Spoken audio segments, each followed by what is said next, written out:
And to further explain the implication of this action by the DSS and the National Nigerian Correctional Service alongside the court judgment, we have the former Assistant Director, DSS, Dennis Amakri, who joins us live via Zoom. And on the other hand, we also have a lawyer, Jide Ologun, who is also live for us via Zoom. Good to have you join us. I want to begin with you, Mr. Amakri, because I'm sure Nigerians are looking for explanation. This is not the first time we are seeing the DSS rearrest someone that the court has said is free to go pending when they fulfill their bail conditions. We saw that in 2015 with Dasuki at the Kuje prison gate, and we're seeing this again today. Explain to Nigerians who are wondering, on what grounds or what informs the DSS decision to rearrest someone that the court has said, you know, can go pending when the bail conditions are met? Thank you for having me. Yeah, it was quite a drama there today. When you look at it, the order to, the court has not given any order to the DSS not to, except there is a persistent order telling the DSS not to. Otherwise, rearresting suspects is a normal thing, civilly allowed under the law. This is not the first time it has happened. So there are other charges, with Emefiele, and these charges are going to be pursued. They are just in court for just one charge, which is the possession of firearms, although his lawyers say that it is a frivolous charge. But there is an international law that says that if you are a diplomat and you are found with guns, then you stop being a diplomat, you become a soldier.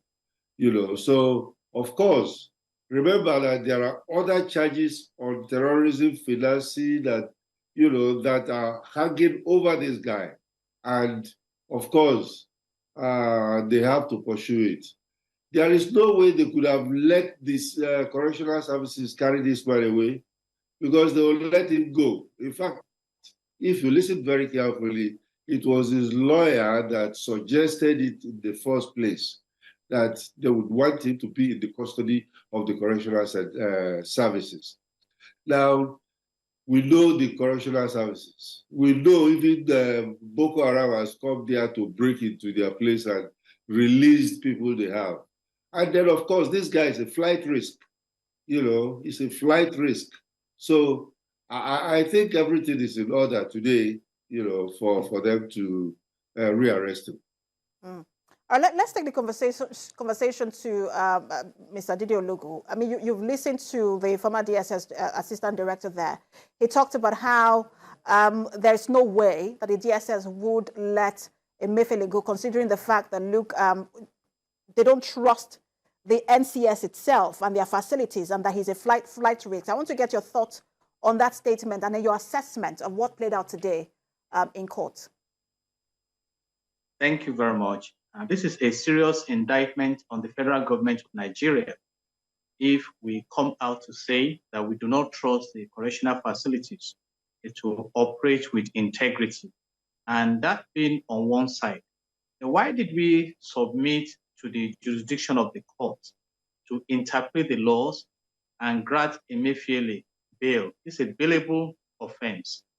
And now that the court made a pronouncement that he should be released by DSS and kept with the prison's facilities, DSS by action, came up by body language that no, we will not respect the decision of the court. I think this is another indictment.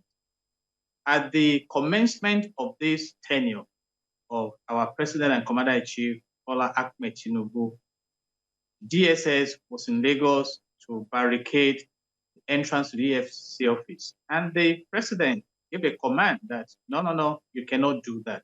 You see, my concern is the gross disrespect, seemingly, to the judiciary in this matter.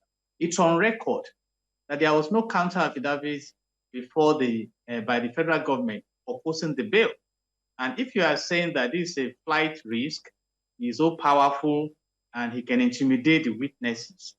You know, it's then maybe the court should have left the DSS to resolve this matter extrajudicially. That is my concern. If we are going to portray but Mr. Nigeria Ologu, as a I just want serious to nation.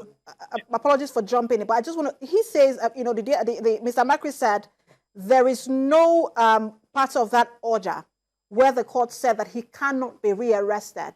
Would that be considered a loophole that DSS took advantage of? So, except we are saying a judge should speak 7 million words while giving an order. The order is clear enough with due respect to the rule of law. He's been granted bail. While waiting for him to fulfill the conditions of the bail, let him be in the custody of the correctional services. I quite align myself with the distrust expressed by Mr. Makri concerning the facilities we're talking about on the other side. And that's why I'm saying it's an indictment on the nation. You see, for me, I think it's a way of saying, okay, the judge has spoken, but we do not trust that the words of the judge will, you know, be performed. And again, let's move ahead. When you talk about the criminal justice ecosystem, we have 3 solid pillars. You have thorough investigation, followed by, you know, diligent prosecution, where you need to prosecute before a committed judiciary. So when you proceed onto prosecution without sufficient investigation, then we are not portraying excellence. I'm sorry to say that. All right, let me take the conversation to, because of time, I want to take the conversation to Mr. Makri, just to allow him to respond to some of the things you've said. Mr. Makri, I would like you to respond to what Mr. Ologu has said, but I also wanted to talk about this, because there seemed to be some level of, you know, the sense of how the DSS relates with other sister agencies.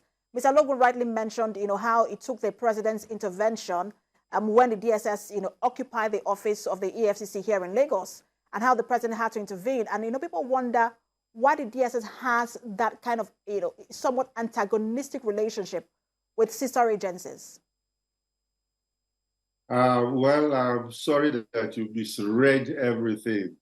The situation with the EFCC and the DSS in Lagos is a non-issue.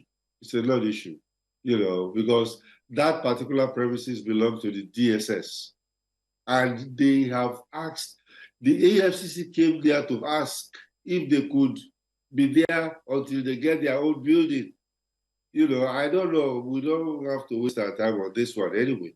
But it was a non-issue. And of course, when the president said, let them be, because they could get their own place later, they were let go.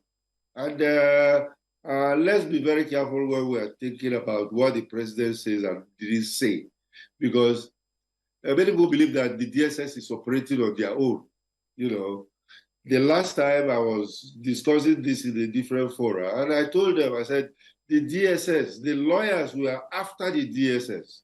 You must release him. The DG DSS has already, is in contempt of court. He should be arrested. He should be dismissed. He should, all kinds of things they said. Now they can see that it is the Office of the Attorney General that is prosecuting this case. It's not a DSS issue.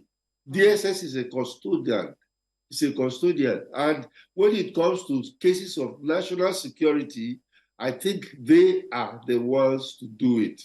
I don't think that man is actually flight risk. And I don't think we want to let him go to other places where he will disappear and be talking from Sweden next week.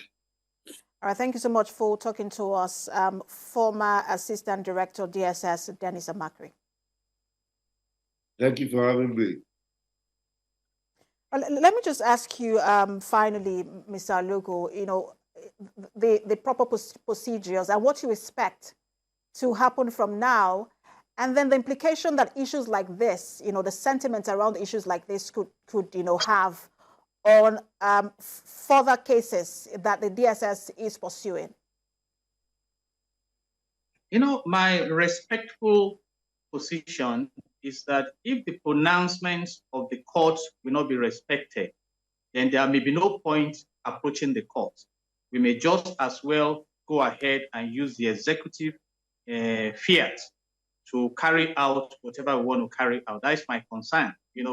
I know the DSS is doing a legitimate assignment, but imagine what happened today, the fight between the DSS and the correctional facilities operators, despite the direct and clear verdict given by the court. That is my concern. And it's a big issue if we can no longer trust the correctional facility to give us effective custody of a defendant in a matter. Emefiele pleaded not guilty. That means, okay, let's release him on bail, let him fulfill the conditions of bail, and let him be brought to court to answer to this case. That is why it's important we carry out sufficient investigation before we proceed on this matter. We will see how we will see how the DSS will respond to all of this in the coming days and in its next line of action. Thank you so much for talking to us. I'm lawyer Jide Ologun. Thank you. God bless Nigeria.